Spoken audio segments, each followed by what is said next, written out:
মানুষ জীবনে সব সময় চিন্তা করে, ভাবতে থাকে যে তার জীবনে কতই না সমস্যা। তারপরে নিজের আশেপাশে দেখে আর ভাবে যে সবাই কত প্রসন্ন, শুধু আমার জীবনেই সমস্যা আছে। কিন্তু বিষয়টা তা নয়।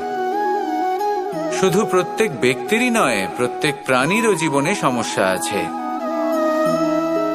এবার মানুষ একটা পাখিকে দেখে এটাই ভাবে যে এদের জীবন কতটা সহজ। কোনো দেশেরই সীমারেখা এদের ওপর লাগু হয় না। কোথায় থাকবে সেই নিয়েও কোনো ভাবনা নেই। কত শান্তির জীবন এদের। তারপর সে একটা পিঁপড়েকে দেখে আর এটা ভাবে কি অসাধারণ, এদের তো সারা জীবনই মাটির উপরেই অতিবাহিত হয়, খাবারটাও মাটিতেই পেয়ে যায়। কি শান্তির জীবন এদের। কিন্তু যখন কোনো ঝড় আসে তখন সবার আগে সেই পাখির বাসাটাই ঝড়ে ভেঙে যায়।